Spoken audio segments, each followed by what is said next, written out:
पानी हमारे नेचर के सबसे नायाब चीज़ों में से एक है। बिना पानी के हम इस ह्यूमन सिविलाइजेशन को, इस दुनिया को, यहाँ तक कि खुद इस नेचर को भी इमेजिन नहीं कर सकते। पानी हमारे लिए इतना ज़रूरी है कि अगर आपको दो ऑप्शन दिया जाए, जिसमें एक तरफ पानी है और दूसरी तरफ आपका कोई भी फेवरेट सा सॉफ्ट ड्रिंक या कुछ भी, और आपको प्यास लगेगी, तो आप हमेशा ही पानी को चुनोगे। पर क्या होगा अगर आप पानी ही ना पिए तो? अगले 24 घंटे के लिए, 48 घंटे के लिए या 72 घंटे के लिए? आखिर पानी ना पीने से हमारे शरीर में क्या हो सकता है? और आखिर हम बिना पानी के कितने घंटों के लिए, कितने दिनों के लिए ज़िंदा रह सकते हैं? हमारे शरीर का 55 से 60% हिस्सा पानी से बना है। यानी आपका जो बॉडी वेट है उसका 60% हिस्सा पानी ही है। पानी हमारे शरीर के ऑलमोस्ट हर फंक्शन के लिए यूज़ होता है, चाहे वो आपका ब्रेन हो, किडनी हो, लीवर हो, ब्लड हो, यहाँ तक कि जो छोटे छोटे सेल्स होते हैं वो सब पानी से ही बने हैं। हमारे लंग्स की जो नमी है वो एक एप्पल के बराबर होता है, जिसमें 83% पानी होता है। आपका ब्रेन का 70% से ज़्यादा हिस्सा पानी है। यहाँ तक कि आपके हड्डी में भी 30% पानी होता है। ऑलमोस्ट हर चीज़ में पानी है। तो इतना पानी होने के बाद भी आखिर हमें प्यास क्यों लगती है? एक्चुअली हमारे शरीर से हर सेकंड पानी निकलता रहता है, पसीने के जरिए, पेशाब के जरिए, यहाँ तक कि जब आप सांस छोड़ते हैं तो पानी भाप के रूप में बाहर निकलता है, जिसे आप ठंडे के मौसम में आराम से देख सकते हैं। इन सब के चलते डेली का 2 से 3 लीटर हमारे शरीर से पानी निकल जाता है, और गर्मी के मौसम में ये कई बार 4 से 5 लीटर भी चला जाता है। यही जो पानी बाहर निकलता है, इसी कमी को पूरा करने के लिए हमें प्यास लगती है। पर जैसा कि हमने पहले ही कहा, आज हम पानी नहीं पीने वाले। देखते हैं बिना पानी के हमारे शरीर कितना दिन तक चलता है। क्या होगा अगर हम इस कमी को ही ना पूरा करें तो? फर्स्ट 24 आवर्स, पहले 24 घंटे। सबसे पहले हमारे दिमाग के इस सेक्शन, जिसे हाइपोथैलेमस कहते हैं, इसके अंदर बहुत से सेंसर्स होते हैं, जिसे ऑस्मो रिसेप्टर्स कहते हैं। ये हमेशा आपके ब्लड के थ्रू वाटर लेवल को मापता रहता है, उसे ट्रैक करता रहता है। पहले 24 घंटे में जो सबसे पहला रिएक्शन स्टार्ट होगा वो यहीं से होगा। जैसे ही ब्लड के थिकनेस में 1% का भी ड्रॉप आता है, ये तुरंत ही हाइपोथैलेमस को सिग्नल भेज देता है, पानी की कमी हो रही है, जल्दी से इसे पूरा करो। यहीं से आपको धीरे धीरे प्यास लगना शुरू होता है। आपका मुंह धीरे धीरे सूखने लगेगा और ये फीलिंग धीरे धीरे तेज होता जाएगा। आपको कुछ ठंडा पीने का मन करेगा।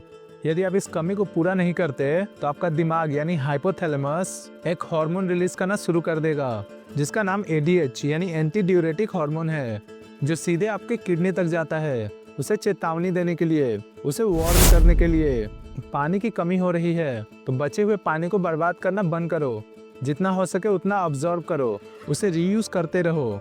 यही जब किडनी पानी को रीयूज करना शुरू कर देता है, तब आपके पेशाब का रंग गाढ़ा होने लगता है। धीरे धीरे आपका फोकस कम होने लगता है। आप किसी चीज़ पे अच्छा से फोकस नहीं कर पाते हो।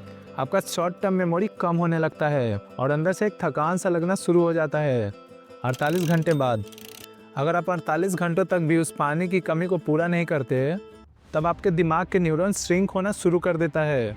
एक तरह से कहे, आपका दिमाग छोटा होने लगता है, जिसके चलते कॉग्निटिव डिक्लाइन शुरू हो जाता है, यानी सोचने समझने में दिक्कत होने लगती है। आप ठीक से कुछ भी सोच नहीं पाते, ठीक से फोकस तक नहीं कर पाते, और अब आपके दिमाग को छोटे छोटे चीज़ों के लिए भी बहुत ज़्यादा पावर लगाना पड़ता है, बहुत ज़्यादा रिसोर्सेस यूज़ करनी पड़ती है, जिसके चलते आपका दिमाग बहुत जल्दी थकने लगता है। आपके दिमाग का 73% हिस्सा पानी है, जो कि अब कम हो चुका है, इसीलिए आपका दिमाग पूरे हाई अलर्ट पे है।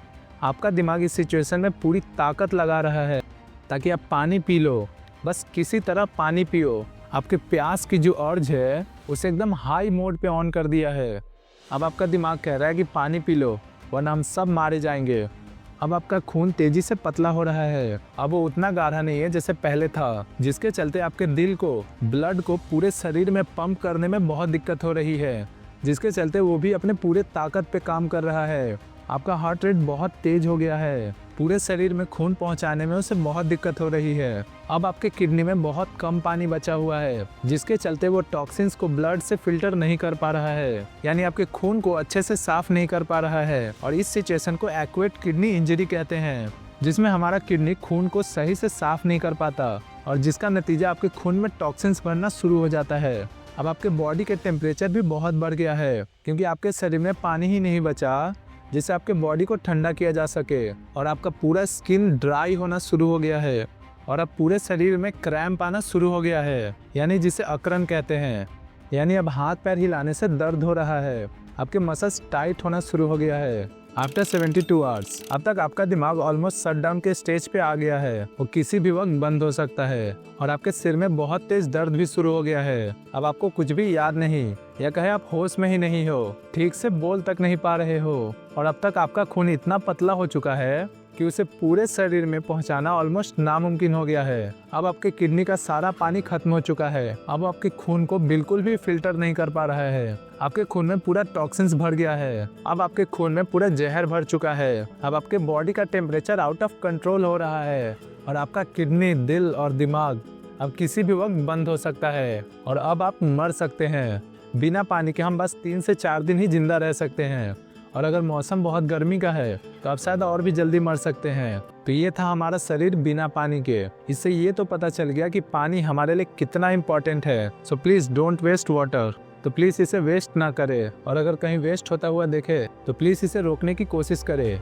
ये हम सबकी जिम्मेदारी है। और ये जो आपने देखा ये तो बस एक इमेजिनेशन है, पर अगर हम ऐसे ही पानी को बर्बाद करते रहे तो ये सच भी हो सकता है।